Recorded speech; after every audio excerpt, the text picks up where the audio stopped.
Good morning, class! Good mood si ma'am ngayon na. Sana good mood lang siya gang mamaya. Bago tayo mag-start, mag-pray muna tayo, okay? Sino gusto mag-lead? Di ako marunong niyan, ikaw na lang. Lalo na ako, di nga ako sumisimba eh. Wala.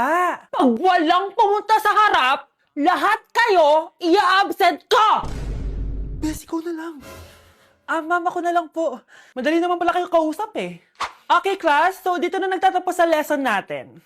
Oh, may isang oras pa pala tayo eh. Sige na, i-dismiss ko na kayo. Yes! Be, tara gala tayo. Tara be, buti nilang talaga dinismiss tayo agad.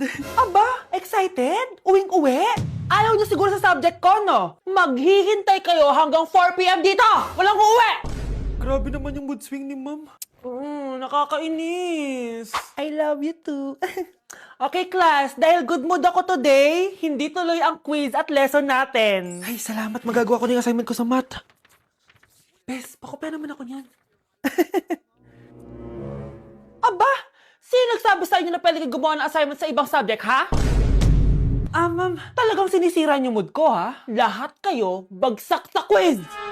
Excuse me, Ma'am Reyes? Bakit mo tinatakot ang mga anak ko? Ma'am, hindi sila matututo kung hindi ko sila tatakutin. Hindi mo kailangan takutin ng mga bata.